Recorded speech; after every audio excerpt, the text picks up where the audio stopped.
I shall kick it off then. We've reached 5 past the hour. So good morning, good afternoon, and good evening, everyone. So welcome to our June 2023 Nth Degree webinar. Now, usability over ownership is our theme today. So we're scheduled for a maximum of up to 50 minutes. Please do remain on mute, but feel free to leave your cameras on. The recording will be shared in the coming days. So thank you so much for investing your time today with us. Nth Degree launched in 2023, but to be honest, this has been several decades in the making. We are very much an international organization with a global reputation. We genuinely and verifiably live our core values. So after sharing my origin story, I'll set the scene in context as we explain our mission of changing the narrative and actually what that really means. Then Andrew will take us under the covers of Mesh. And after that, Paul will give us a Mesh demo. And I promise you now, this demo is like nothing you've ever seen and everything that you deserve. And after that, we'll have a Q&A. Now, Scott is monitoring the questions in the Zoom chat. So please do feel free to drop in questions or comments ahead of time. So my name is Aleem Cummins. I'm Irish, and I've been living in London for the past 28 years since I met my wife, and we have 3 amazing children. So my background is broad, including IT service management, agile, IT operations, Splunk, community, continual improvement, mentoring and coaching.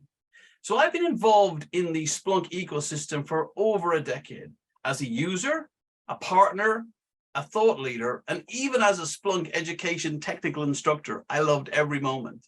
You may know me from my Splunk advocacy and community endeavors. So I'm a founding member of Splunk Trust, Splunk MVP, and Study Club for Splunk. So I'm a very regular public speaker and contribute across numerous domains. I'm also a strategic advisor for Snehal Antani's Horizon 3.ai. You may have heard of their Node Zero offering that enables continuous autonomous penetration testing as a service.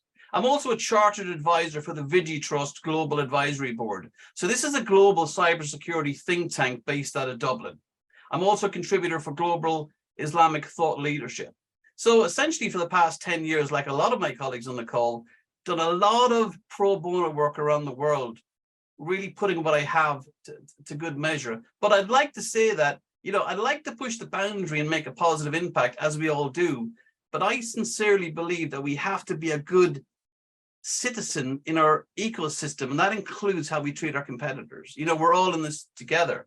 So the reason I became a founding partner of Nth Degree was that I too was searching to change the narrative.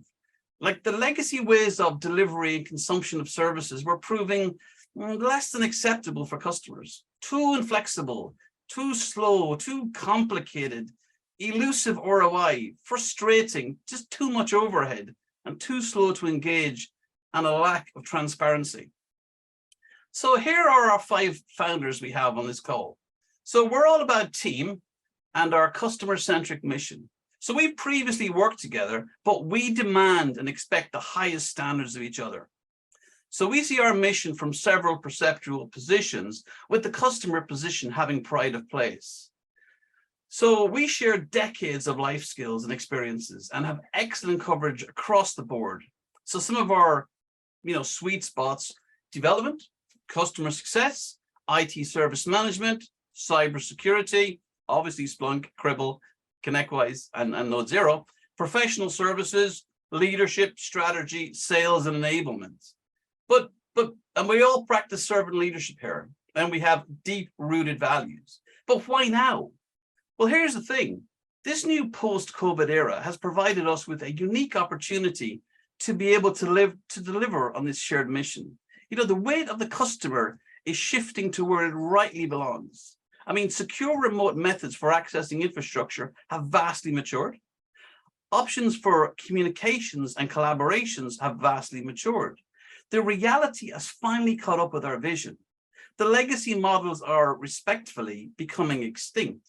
So what are these core values that we live for? Well, first one, inherent ROI. Our mindset is always ROI-centric. So at a financial level, we do strive to show ROI at the real dollar level in time, resources, and expenditure. At the human level, We want to provide our customers with peace of mind and free them up to focus on what really matters to them. Hey, this might be a healthier work-life balance, a good night's sleep, that's good, all right. But from a mission level at Integree, we're not going to be outworked, and we'll ensure that we're not having people chasing the fire of the day, and we'll confine that to history. Now, as well as that, we bring positive disruption. So we're not a it's always been done that way type of organization. Innovation and continual improvement is in our DNA and the heart of everything we do. Our message will always be to have a focus to provide forward-thinking alternatives to the status quo. That's why we built out our delivery model from the ground up to be the best in the business, and why our team is second to none. Now, this is underpinned by our third value, which is resounding transparency, and you're going to see that today. So in all ways, we're always going to be honest brokers for our clients' trust. And besides that being the right thing to do, it actually makes complete and utter sense from a business model perspective. And you'll see some examples of that when Andrew starts to speak. So, subscription native. So Integree is very much a subscription native organization in every one of our fibers. So let me draw some analogies. So what do the James Webb Space Telescope, an Audi car, video gaming, and doctor visits all have in common? Well, the answer is they're all moving towards subscriptions. So while getting access to the telescope for a few hours might be, above our budget, Audi, Range Rover, BMW, and several other manufacturers have gotten into the usability over ownership game with subscription models for cars on demand. You may have heard of the expression motoring as a service. So likewise, Steam, as well as other OEMs like Xbox and PlayStation, they've realized that the days of box stores are coming to an end. Why not get the usability of hundreds of games per month instead of purchasing just one or two? Medical subscriptions, in fact, are becoming the standard, where telehealth will get the end user to the type of physician they need in a timely manner. No more, oops, not my area, let me refer you. So in short, the economy of the future is one of subscription models. And there's no reason why professional services shouldn't enjoy the same benefits from this usability over ownership notion. Now, the pandemic, yes, absolutely, was a key catalyst for the emergence of subscription native delivery and consumption models. According to the TSIA, 61% of companies are migrating towards a subscription-based model. I mean, this is simply staggering. Now, here at Integree, we are absolutely customer-centric advocates, that we focus on what matters. So customer success, customer convenience, enabling pristine environments and configurations, putting in the preventative measures for maintaining those pristine states, continual improvement, innovation and integration, resilience and sustainability, business outcomes and accountability, always maintaining the customer contact with our advice, selling integrity, not being solution agnostic, and not being vendor agnostic. It's now true to say that the merging of cybersecurity and compliance is a new reality. How customers now demand services to be delivered is a new reality. The need for a defensible continuous compliance is a new reality.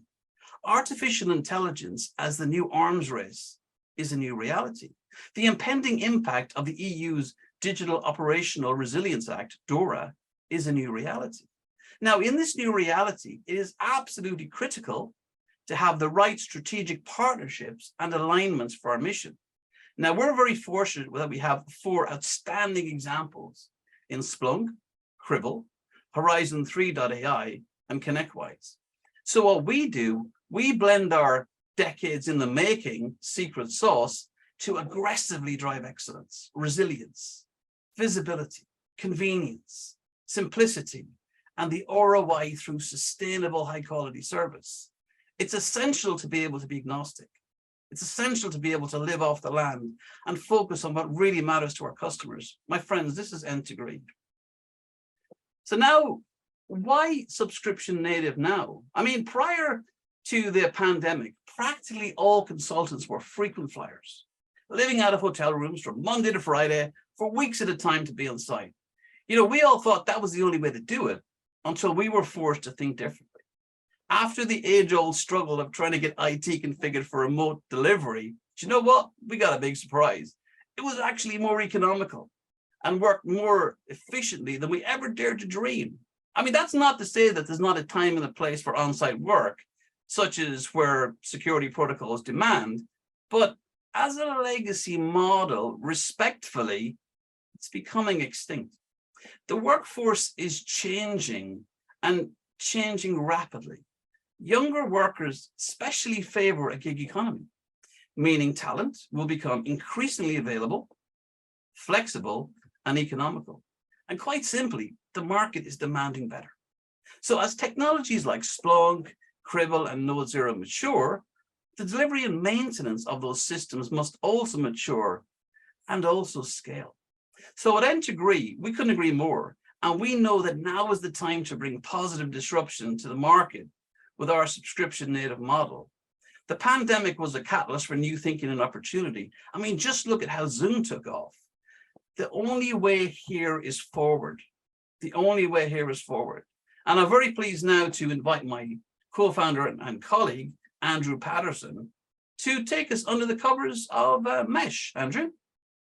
Okay, thank you, Aleem. Good afternoon, everyone, ladies, gentlemen, Henry Reed. Welcome this afternoon. So what is the differentiator truly between our subscription-only model and traditional professional services? And quite honestly, it is that the market has become very skewed toward the vendor. With resources scarce and demand high, software vendors have been able to deliver on a timeline that is convenient to them, and oftentimes focused on moving to the next software sale. At Nth Degree, we are agnostic, as we believe the best solution is the best solution no matter where it originates. You know the drill. You take 3 long meetings to develop scope, take another 2 meetings for negotiation, push the statement of work up the chain for approval, wait for legal and purchasing to process, then wait on lead time from the vendor to find the right resource, get them available, assign them. It can and oftentimes does take months. At Nth Degree, we are proactively looking at your Splunk or Cribble instance and making recommendations. When you have an issue, an upgrade, a migration, or just want to further the capabilities and get better ROI, we have the ability to match the right resource with the right skill sets in real time. And Paul Stow is going to take you through what that looks like in a couple of minutes. So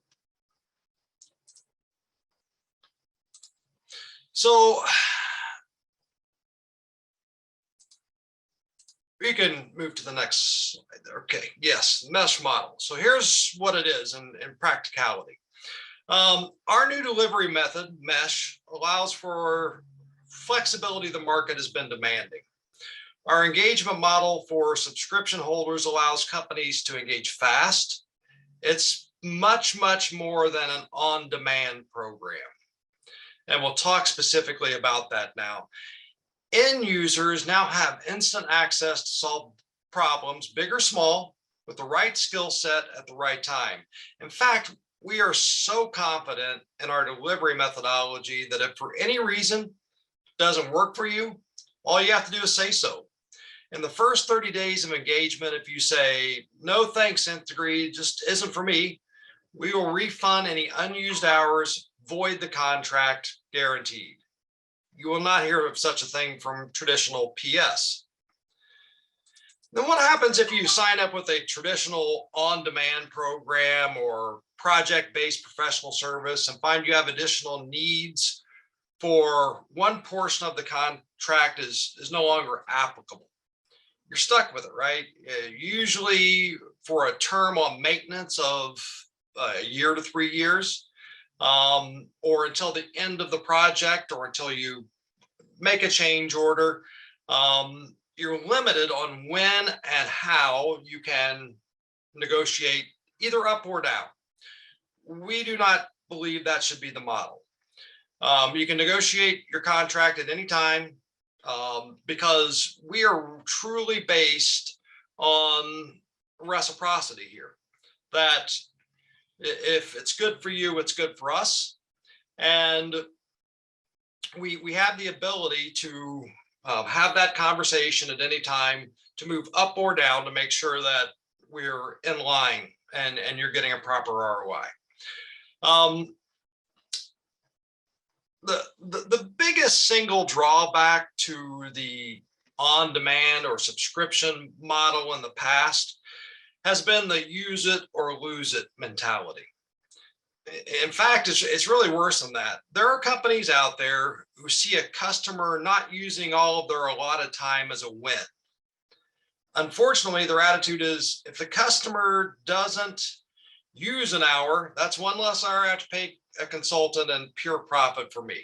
Entire business models have been built on it. At Nth Degree, flexibility is a value in our proposition.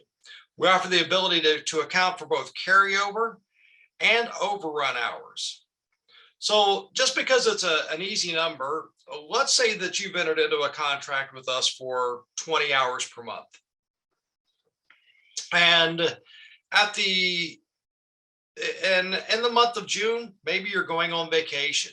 You've got several other different projects, non-Splunk, Cribble, pen test related. So you don't use a lot of hours in June. You only use 10 hours of the 20. Those 10 hours can then be brought over to July. So now you have your 20 hours in July plus the 10 hours that you carried over from June. Let's say you got a big migration going that month, or a project that's going to require a full 40-hour work week. You can then borrow from next month. You can bring in half of those hours.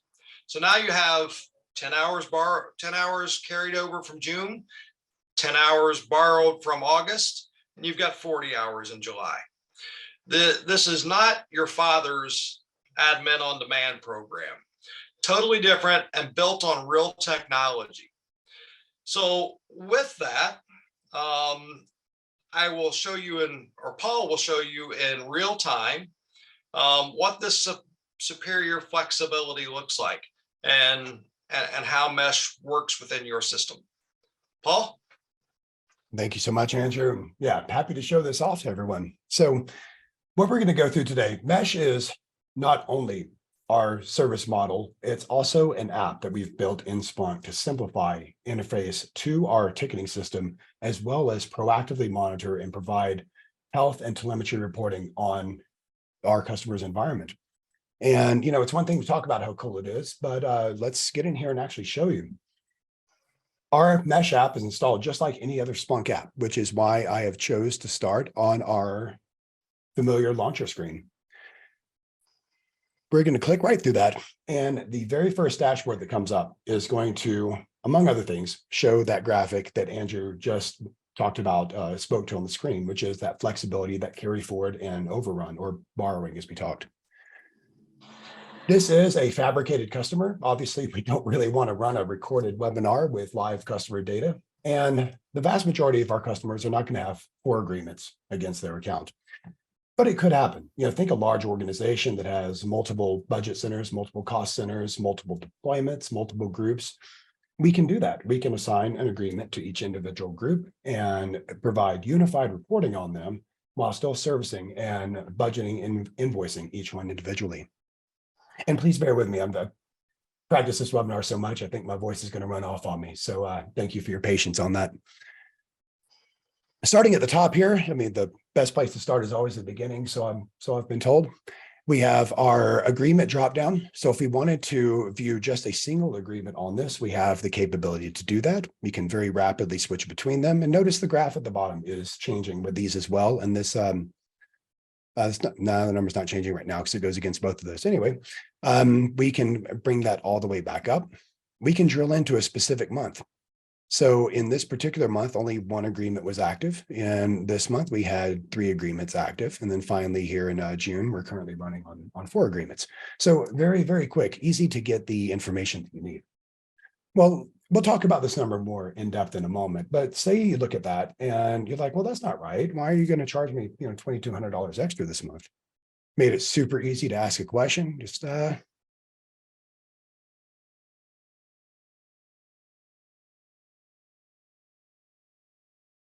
You can see how often I use those emojis by the fact that they pop up. Let's get that out of the way. And we're just going to click submit right there. Now, in the background, the mesh robots are running off and gathering information and sending it back to us, and you'll get an issue number. And that lets our technicians know that, hey, let's go in and take a look at this. It grabs some account information, some environment information, the state of this dashboard, and we're going to see exactly what you're seeing on that based upon that issue ID number there. We're going to go ahead and close that out for now and continue down this dashboard. I want you to take note of this little green person icon right here.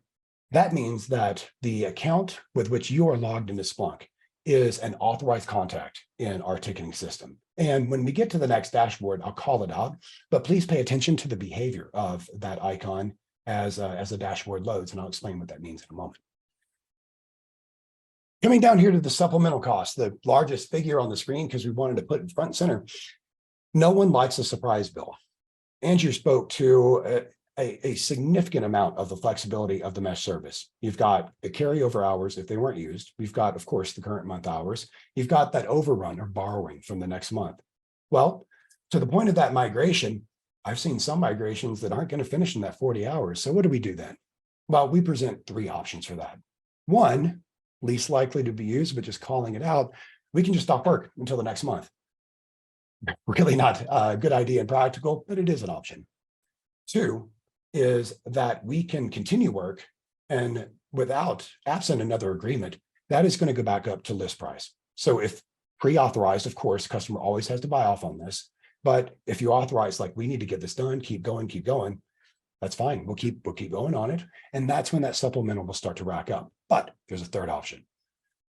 We offer the ability to do one-time spot buys to add additional capacity within any given month that keeps it at that contracted rate. And those one-time spot buy hours will follow the exact same carryover logic or the exact same carryover workflows as any other hours on that, excuse me.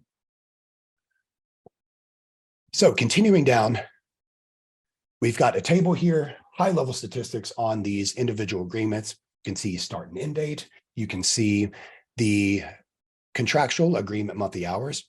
Now, in this particular example, and I'm going to clear this out because it looks cooler. It provides a better example. In this particular example, all four agreements are out of carryover hours. So that means that they've already been burned down, and you might be starting to get a sense that's what those little green bars that are encroaching upon the sea of blue below it are trying to say to us. Get to that in a moment. You can see the carryover of those, the expiration, excuse me, of those hours. I mean, 30 days is 30 days. So obviously hours carried over through January would expire March 2nd, right? But hours carried over from July would expire August 30th. So we put that front and center. You can see when those hours are going to expire. The available agreement hours, how much is left of that current month's allocation, and the available overrun hours. If no hours have been borrowed from the next month, how many of those are available to you? So at a glance, you can see the entire state of your agreement and exactly how much capacity is left, allowing customers to better plan both workloads and budget. But a picture is worth 1,000 words, right? So that's exactly what we're looking at here in this graph below it. All of the three shades of blue are going to be about those agreement hours. So this light shade of blue, we'll talk about that in a moment, are going to be any carryover hours that are available. The medium blue is going to be the current month's agreement hours, and this dark blue is going to be available carryover. Keep in mind that the baseline for the agreement is going to be at that border between that dark and medium blue there. For these few months that you can see this almost black where it blends into the background, well, there's a reason for that. And that means that those overrun hours were used the month before, so they are no longer available in that current month, right? You borrow it, you got to pay it back. An ideal consumption flow would be to watch, especially these last 2 months are doing here, watch that start blue and then slowly turn green through the rest of the month. And then once it gets to the end of the month, as you can see on these 4 boundaries here, it's going to reset. Any supplemental hours, so everything that was driving this cost is going to go top line right here. And you can see that that is what's contributing to that dollar amount. Now, in the unlikely event that hours are lost, we have a 30-day carryover. That means they will expire, after 1 month plus 30 days. That would actually go below axis into this darker orange color here. I like this graph because it really speaks to the flexibility. Andrew talked about people going on vacation or having a light demand month versus a heavy demand month. Well, you can see this. The month of April, quite frankly, not a lot was done. right? The blue, or excuse me, the green barely comes down onto the blue. But you can see by the lack of those bright orange bars, nothing was lost because it got carried over right here to the next month. Maybe people came back from vacation, right? Maybe we came out of a change freeze. This is for April. Maybe this was around Christmas. Hell, I don't know anyone that works the last 2 weeks of the year. And if they do, it's usually super, super light because no one wants to break anything the night before Christmas. Trust me, I've done it. It sucks. So moving along, and again, please pay attention to this green person icon. We're going to jump into the support overview. Now, notice it's orange right now and turns green. That is Mesh on the back end, verifying the entitlement and making sure the person who's logged in as Splunk is an authorized contact on that account. If they're not, this green new ticket bucket button is not going to be there. And any of the ticket update functionality that we're going to get to in subsequent screens will not be available. If you're not an authorized contact and you need to be, it's as simple as you could just click it in through report an issue here, contact your account manager, and we can very, very easily get you added to that. So the table right here is going to show all open tickets that you have with us. We can click into any of these and get a full ticket view as well as the ability to update it. But I think there's a funner path of getting there. We're going to start with this green create a new ticket button. So clicking that, you watch as it verifies the entitlement. You get just 3 fields in here. Let's say that we had an ITSI search head go down. Very demanding customer. And they're going to consider this a priority too, because they've read the priority definitions that are in our contracts as well as on our website and realize it's not a total outage, but it is a substantial outage. It's definitely a priority too. So we're going to click that create a ticket. You get visual feedback immediately that the mesh robots are off doing their things, and it's going to take you right to that ticket view. Got a ticket number 213. It's going to load it up. We can see right here, priority 2. This is real time and with no cost to ingest. We're not ingesting any data. These are real-time API calls, enabling you to interface with our service with no additional cost to your Splunk license.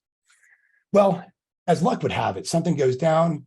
You try to fix it, spin for a minute, and it's like, you know what? Throw your hands up, call support, log a ticket, and go and check it. Would you believe it? It's right back up. So let's go ahead and cancel this out. We can update the ticket right through here. We can select it canceled, letting us know we no longer need service. That could be any, I just think it's funner to give that example. It could be any of those statuses. We're going to click post update. We're going to see the exact same visual feedback on that. And when the update finishes, the dashboard will refresh. You can now see at the bottom that you can see that running list of comments on the ticket. This is useful if our technicians need to ask a question and you want to very quickly respond. Maybe you don't catch it in email, you're browsing this, right? It's just one point of entry of several, including both email and our customer portal through ConnectWise to interface with our ticketing system. Setup on this is super, super simple. Your account rep will give you an API token. I'm not actually going to type it in here right now because I don't remember all 64 characters off the top of my head, and I don't want to break the rest of this demo, but it's as simple as typing it in, clicking save, and it just enables the app. Finally, I talked about proactive health monitoring. Using the native Splunk monitoring console and health checks, we can pull up the health checks that we have here, and we're just going to go ahead and click start. And you'll notice here that the results are spinning just like you would see any other health check going. This one found some blocking queues. Some of the checks aren't applicable. Some of them are going to be.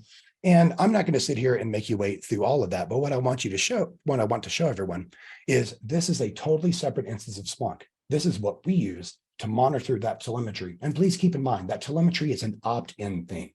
We highly recommend you leave it on. It allows us to keep a proactive eye on your environment. It allows us to respond to issues that we see or requests that you get. But of course, we respect customer privacy.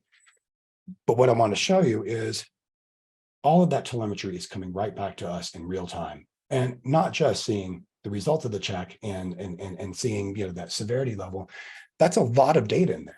And if any of you are technical and understand Splunk and know what you're looking at here, that tells you the exact bucket to go fix. So we can very quickly respond to this. I think that's the end of my demo. I've run my mouth for about 15 minutes now. So Andrew, Elaine, thank you so much for allowing me to. And we're going to flip this right back to Mr. Elaine here. Hey, Andrew or Paul, thank you ever so much. Now, earlier on, I did talk about resounding transparency. I did talk about creating that convenience for the customer. I've never seen that, Paul, before. That is absolute total transparency. There's no smoke and mirrors. You're showing exactly the state we're in. People don't need to go to several applications to make it happen. That's outstanding, Paul. Thank you so much for your time. So just moving on from that. So the next thing we're going to do here is a Q&A. So we have Scott monitoring the Zoom chat for questions and comments. Scott, do we have any questions thus far? Yeah, we got a few here. Let me take it from the top. First one was, what's the expected turnaround time from contract to solution? How fast can you have an expert ready to help them? Andrew, can you take that one, please? Sure, Elaine. Yeah.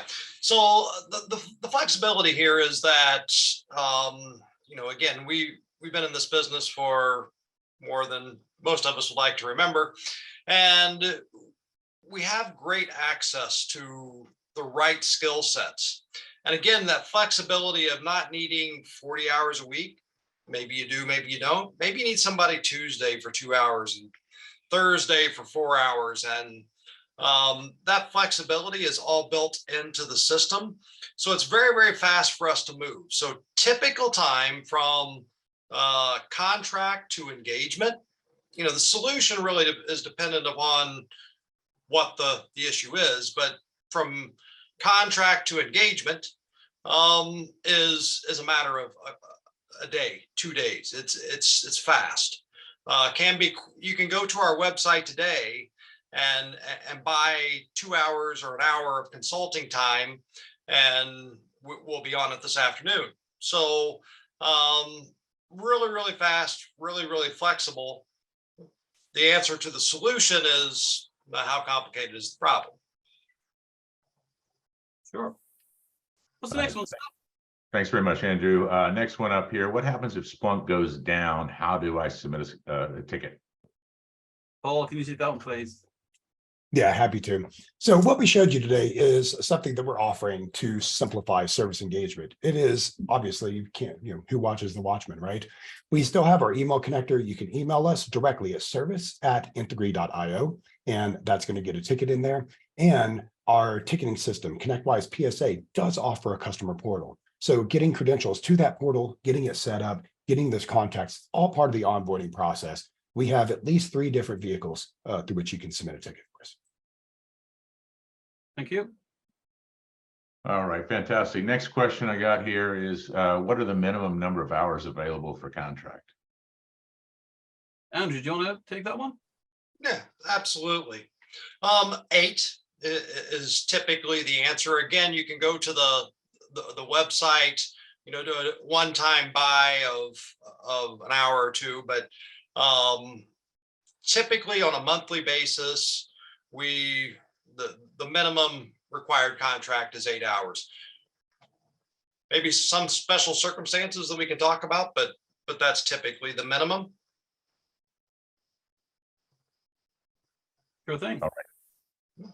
Thanks very much. I got another question came in on the Zoom thing here from Harry Reed. What are the common utilization of hours in regard to customer outcomes? And he said, for instance, when Splunk released security advisories that at the time were only solved by upgrading to 9.0 or better, do you see yourself aligning as a resource to execute that change, or is there particular deliverables you work towards? Yeah, that's definitely one for Paul.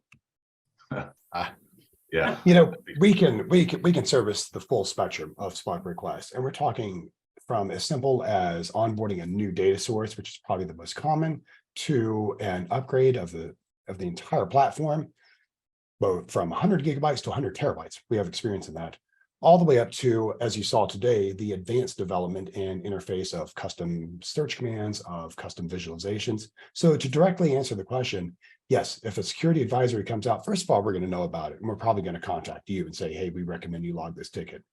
Maybe you beat us to the punch. Just that simple. Log a ticket, get it scheduled, upgrade, migration, data source, dashboard, whatever it is, we got you. thank you, Paul. Got another one here that's interesting. Can I use the hours across technologies? So if they bought X amount of hours under subscription, are those transferable across Splunk, Cribble, and Horizon 3? Yeah, I'm taking that one. Now, in the legacy world, no chance. In our world, in our model, absolutely. You know, you will pay for hours. We will respect those hours across the services we deliver. So yeah, have a pen test, do some Cribble work, onboard some data into Splunk. Absolutely. You paid for it, you get it. That's how we roll here. Awesome. Another one here, be near and dear to the security folks. How is the app secured? Paul, do you wanna? I'm glad you asked that. So we take our customer security very, very seriously. We have developed what I believe to be, or at least the only one I've seen, the industry's first 3-factor authentication API. So it's going to be something you are. That's going to be an IP allow list, which we can wildcard that or include specific IPs of your gateways. It's going to be something you have, certificates. So every time a new agreement is generated, a new certificate is also generated that expires, of course, at the end of that agreement. And then finally, it's going to be something you know, which as I already demonstrated, is going to be that API token that's in there. So it's, well, good luck getting in if we don't want you to. You got it nailed down, sounds like. Outstanding. One more here. Would this, does mesh work in Splunk Cloud? I haven't seen health checks run in that on Splunk Cloud. But that's a great question. Mesh absolutely does work in Splunk Cloud, and you're spot on that the health checks, the monitoring console are not available to that. So all of those health checks that I showed earlier are also available via saved searches that can be scheduled, that can be run in the background. And soon, with a future version of this, we are going to bring that entire interface back into the mesh wrapper such that they are all fired off within there. So on Splunk Enterprise, you're going to deploy it on your monitoring console and run it through the health check. And on Splunk Cloud, you're going to install it onto your search head cluster or your standalone search head on Splunk Cloud. Excellent. Excellent. I think that's the questions that we've gotten in so far. You know, we got a few more minutes here. I'd welcome anybody to, you know, come off mute and perhaps share, you know, how this landed for you. So we did have one other question, Scott, came up from Steve. What is the hourly rate per resource? There are some dependencies there. I'm not trying to skip around the question, but it's dependent upon the length of contract. We offer a 3-month, 6-month, 1-year contracts. It's dependent upon the number of hours per month. So there isn't one set. I can't say it's $250 an hour, or it's not set. But you know, I can tell you that as a general rule, we are going to come out with a better cost of ownership than any other option that you might have out there. So if anybody wants specific pricing, feel free to contact me, and we can talk through that, and I can provide it. It's not a secret. But I can't give you one set hourly rate that covers everything. Andrew, may I add something to that, please? Yeah. One of our differentiators is that we staff this service with senior level resources, and it's part of our right skills for the right job. So, you know, the question that I saw was hourly rate per resource, because we're going to align your ticket to the resource that's going to get it done in the most efficient, most professional manner. Once you consider those 2 factors that Andrew mentioned, it's one rate. Yeah, it is one rate. You're absolutely right, Paul. So you know, you need an ES guy today, top-notch ES guy today. He's going to be working on your accounts today. Tomorrow, you need an observability expert. That person's going to be assigned to do that. So the skill set is top-notch, but in various disciplines. So it is one price for, you know, the all-in, dependent upon length of contract and whether it's partner image. Yep. Sorry, Andrew, I think we had one more come through. I think we had one more question come through the chat. Yeah, we got one more here. What were the other products that we're supporting? They didn't remember what was on the slide. So on that slide, we have ConnectWise, we have Cribble, we have Splunk, and we have Node Zero from Horizon 3.ai. And that was the one that did the autonomous pen testing as a service. Thank you. Perfect. Any more questions? And if you're speaking, you're muted. Tan, I think you're muted. I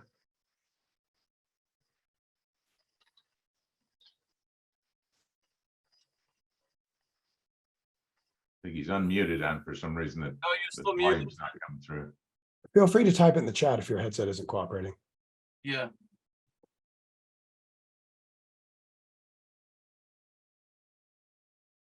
Everyone hanging on this one question. All That'll be right, good. folks. Well, if there's any feedback, we're always keen to hear how this landed for folks. If anybody's got any feedback for us, we'd love to hear it. Otherwise, we really appreciate you joining us today. Yeah, one last thing, Scott. The entire team's going to be at .conf in Vegas and also CribbleCon across the street. So if any of you are attending and would like to have a cup of coffee, chat a little bit, please do reach out to us. We'll have the entire team in Vegas for the week. I Absolutely. think I have my audio back now. Hey, there he is.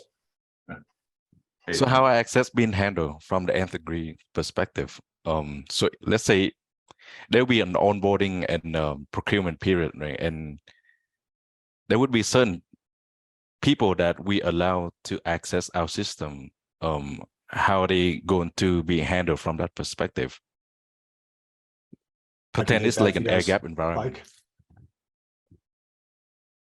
Paul, you want Okay, to I take can that? take, absolutely.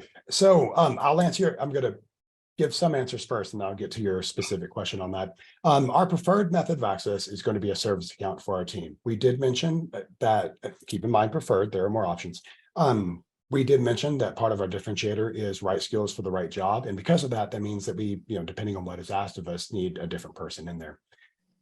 Failing that, and we realize a lot of organizations' security policy won't allow that, we can onboard named accounts. So we would onboard everyone who's going to be servicing that. Our primary service method is remote, but it's all ticket-based, Ham. So if we have an air-gapped environment and we need someone to work on it with planning ahead, we can open a ticket and have someone come on site as a last resort. Okay. And how is pricing? How does pricing work exactly? Is it based on the SAL level of effort? And how would I convey the message to you about what do I need as a customer? Because from the customer perspective, I won't have enough expertise to know the cause of the issue. Like I can give you the symptoms, but let's say that I have something that is going on that I feel wrong about it, and how do I determine pricing from there to subscribe to a pricing model? Yeah, I can answer that one. So realize that you're getting a certain number of hours or credits per month based on your contract, and that can be spread around in as little as 15-minute increments. So if you need to just get a question answered, like you say, I've got something I don't feel right about, I don't really know what's going on, you can reach out to us and we will create a ticket, work on that particular issue. And if it's just 15 minutes to answer some questions and get you on the right path, on we go. And that's a 15-minute block against your hours. In terms of, there is really no statement of work. The way that we work is we'll have monthly or bi-weekly or weekly, depending upon the size of the contract, customer service meetings. And we'll say, hey, look, here are all the issues that we've identified. What are you in need of? We'll walk through those, we'll prioritize, and we'll take those as hours allow during that particular month. Does that make sense? It does. Thank you. Andrew, if I may add one point to that, Tan, you said something very important, and that is you as a customer, you're not going to be the expert in it. That's okay. You tell us what you know, we open a ticket, and if we can't immediately figure out what's going on with it, we schedule half an hour with you to figure out what's going on. We speak Splunk. Oftentimes, as long as the system's not air gapped, we can screen share, we can dig into that. And with Mesh reporting that telemetry back, quite frankly, we're probably going to know about it before you do. Yeah, another question around the mesh interacting with my system too. How I guess I'm a bit, it is a bit vague to me how security is going to be handled between your system and my system, so that we won't have issue where data has been leaked, you are been a third party service provider and interacting with my system. So how is that being handled from your end to ensure the security of my data? So as far as the API security itself, I already spoke to that. In terms of the security on the back end of that, that's a much broader conversation, and we're happy to get you some specific information for that after the call. Sounds good. Hey guys, I'm afraid we're about to run out of time. And we do have some questions. I'm copying those out of chat, and I'll directly email you the answers to those. But I think we are out of time for today. Absolutely. So look, just want to thank everybody for coming today and investing your valuable time. Look out for future webinars. We're working on the cadence at the moment, but please look out. Definitely want to go back into Eventbrite and follow us. That way you'll find out instantly when the next webinar is happening. But thank you so much for coming, everybody. I look forward to seeing you on our next webinar. Have a wonderful day. Thank you.